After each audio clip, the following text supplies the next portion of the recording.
Hello मिनासान यो news हेर्नुभयो कि नै अहिलेसम्म?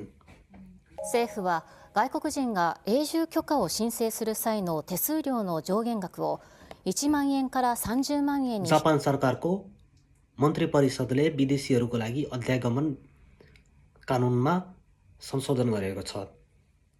अब विदेशीहरूले भिजा रिन्यू गर्दा या पिआर अप्लाई गर्दा लाग्ने म्याक्सिमम चार्ज पहिलाको भन्दा एकदमै धेरै बढाइएको छ।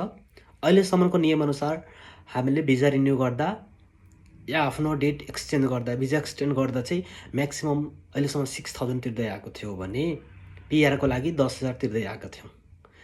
अबदेखि नयाँ नियम यदि लागू भयो भने जुन अलमोस्ट लागू नै हुन्छ, सो भिजा एक्सटेन्ड गर्दा म्याक्सिमम 10 मान 1 लाखसम्म तिर्नुपर्ने हुन्छ भने पिआर अप्लाई गर्नको लागि 30 मानसम्म तिर्नुपर्ने हुनसक्छ।